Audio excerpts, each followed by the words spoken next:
gabaasa tarkaanfii gooticha waraana bilisummaa Oromoo wixataarraa waxabajii 24 2024 jenne abannee dhiyaannee isin dhageessifna. Gabaasa tarkaanfii waliin ani Akaafan Fayyeeraati. Duulli bobbaa irrabsame bakkeewwan hedduutti ergamtoota sirnichaa irratti tarkaanfii ajaa'ibaa fudhachuun zooniilee maratti mooraa diinaa honsuun meeshaalee waraanaa hedduu ergamtoota sirnichaa irraa hiikuun mooraa qabsoo bilisummaa Oromoo gabbisaa jira. Gootichi hiree sabaa tolchuuf diina kokkee qabaa jiru woboon zoonii madda albuudaa fi lixaa tarkaanfii jajjabduu diina irratti fudhachuun injifannoo boonsaa galmeessu hooggantoonni waraana bilisummaa Oromoo zooniilee lamaanii ibsan. Waraanni bilisummaa Oromoo woboon zoonii madda albuudaa Cibraa Odaa Adoolaa guyyaa dheengaddaa waxabajii 22 2024 aanaa Waadaraa ganda eebbaa hiddiittii fi gadamsoo keessatti tarkaanfii waraana maafiyaa PP irratti fudhateen loltoota 18 ol dhabama yoo godhu hedduu ammoo madeessee jira. Jajjabeen kibba Oromiyaa Firiilla lafaa albuudaa tarkaanfii ergamtoota Abiy Ahmed irratti fudhatan itti fufuun kaleessa ganama waxabajii 23 Birgeediin Biiftuu Bariitii fi Cibraan Laga Dambii wal ta'uun tarkaanfii mooraa waraana PP aanaa Sabbaa Booruu ganda Arraageessaa Booroo irratti fudhataniin du'aaf madoon adabuun guutummaan guutuutti keessaa qulqulleessanii jiru. Tika maqaan isaa Culuqqee jedhamu dabalatee loltoota impaayeraa nafxanyaa hedduu sooraan laattii taasisuun mooraan diinaa aanaa Sabbaa Booruu naasuun raafamaa jirti.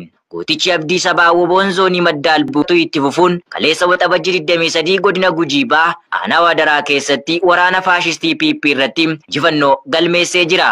Woboon Cibraa Odaa Adoolaa lola gandaa Ancooqaa mooraa diinaa irratti taasiseen mooricha keessaa ari'ee baaseera. Humna birmannaaf ganda eebbaa hiddaa irraa dhuftes rukutuun of duuba deebiseera. Zoonii madda albuudaa keessatti lola Birgeediin Biiftuu Bariitii fi Cibraan Laga Dambii waliin waraana Abiy Ahmed irratti taasisaniinis hawwee Akaamaa shan dugda diinaa irraa hiikuun mooraa qabsoo bilisummaa Oromoof galii taasisee jira. Gootichi waraana bilisummaa Oromoo reessaa jabaa waraana faashistii PP irratti bobbaa irbuu shinnigaan agarsiisu itti fufuun kaleessa waxabajii 23 godina Qeellam Wallaggaa aanaa Sayyoo magaalaa Dorgommee keessatti tarkaanfii laalessaa tiksitoota barcuma Abiy Ahmed magaalaa Dorgommee buufattee jirtu irratti fudhateen injifannoo cululuqaa galmeessee jira. Tarkaanfii jabaa kanaanis loltoota PP kanarraa 10 battalatti yoo ajjeesu gariin madeessuun 3 ammoo booji'ee jira. Gama meeshaan hawwee Akaamaa 6 rasaasa Akaamaa 570 rasaasa bireenii 960 jorooroo abbaa 201 fi hidhannoo jaarraa hiikee dantaa qabsoo bilisummaa Oromoof galii taasisuun waraana PP mooraatti haftee fincaan garaatti ol deebisee jira. Lolli bilisummaa sabaatiif taasifamu cimee itti fufa. Nummaa sirna bilisiginnaa hawaasa Oromoo irratti taasisaa jiru egeree saba guddaatti yaaddoo jireenyaa uumee miidhaa lubbuu fi qabeenya isaa irra ga'aa jiruun godaansaa fi jiruu bosona keessa taasisuun maatiin hedduun ilmaan isaa waliin hiraarfamaa jira.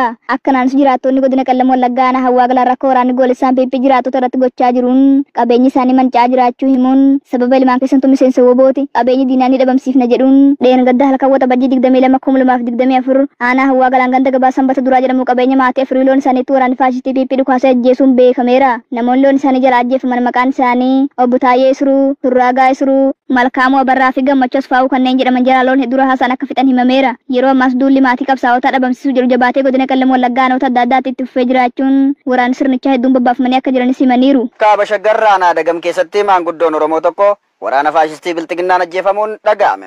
Dabalata qabam. Faashistoonni murna PP dhala namaaf kabajaa namummaa hin qabne maan Oromoo daa'ima dargaggeessaa hanga maanguddootaatti rasaasaan lubbuu obbaasaa oolan labsii duguuggaa sanyii koloneel Abiy Ahmed Oromoota irratti labsee milkeessuuf lubbuu lammiilee nagaa akka baala mukaatti harcaasaa jiru. Sirni badee balleessaan gochoota diinummaa kanneen akka saamichaa, hidhaa, ajjeechaa, manneen namootaa biddaan barbadeessuu fi uummata nagaa qeerraa buqqisuun jiruu hiyyummaaf saaxilaa jiran ammas kan yeroo kamuu caalaatti Oromoota irratti ammeessanii jiru.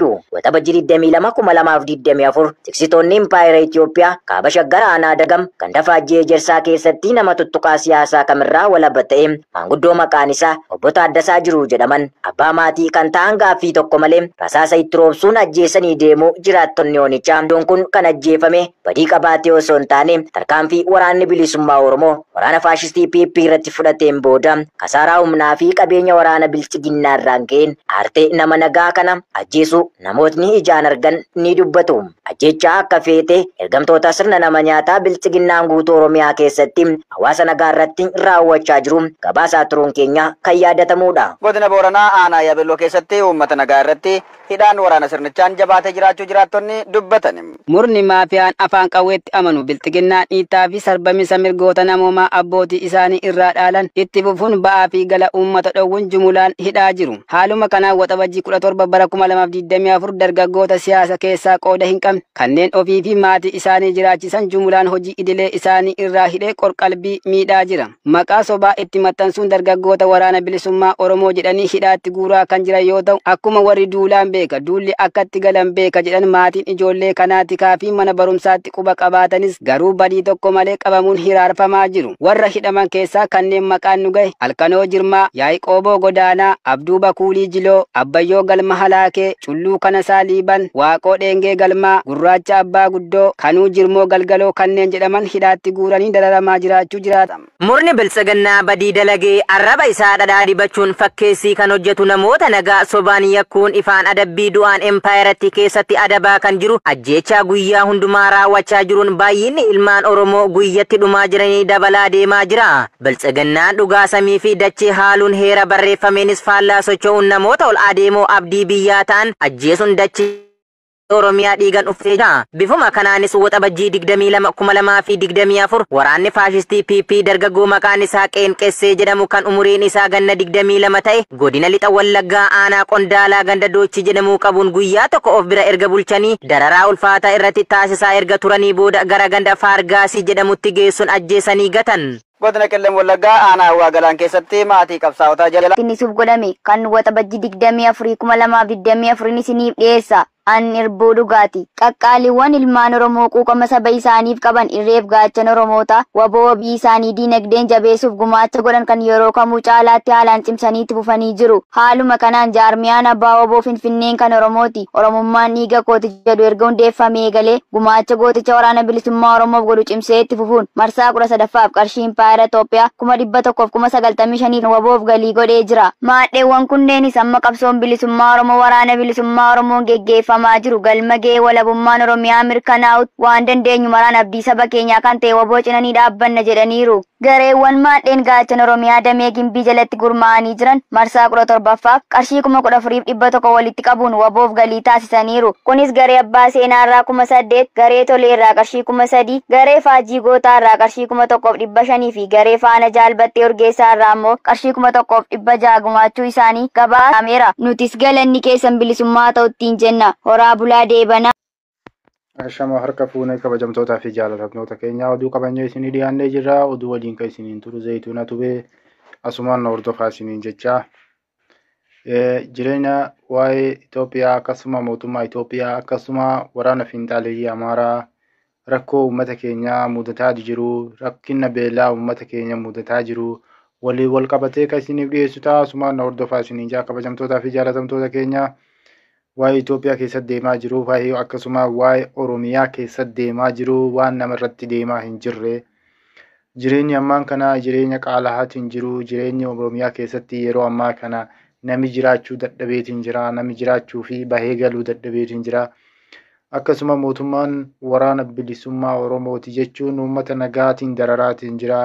Ilmi namaa kun waan fedhe deeggaruu qaba. Waan fedhe deeggaruun mirga isaa ta'a. Garuu maa kan deeggaruus deeggaruu baatus irraa beekuu hin fedhanii uummata keenya nagaatiin dararaatiin jiran jecha.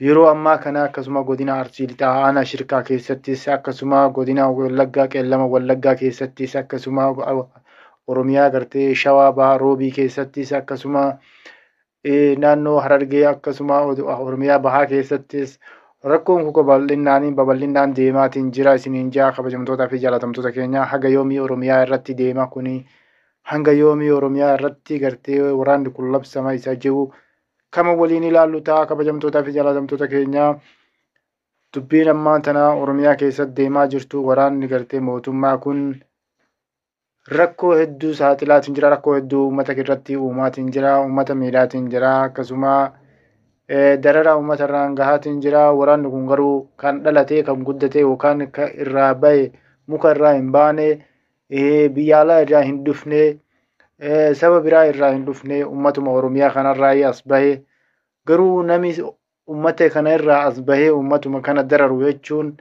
waan hedduu nama ajaa'ibu waan hedduu nama dinqisiisuu dhugaa dubbachuu fi waraanni gartee ummata isaatti balansii godhee ilaaluu qabaa yookaan gama mootummaatii fi gara ummataatis balansii godhee ilaaluu qabaa mootummaan ilaaluu dadhabus waraanni kun kan irraa ergama isaa fudhatee yookaan galmaan ga'u taatus garuu akkuma arge ummata rashanee yookaan ummata ajjeesee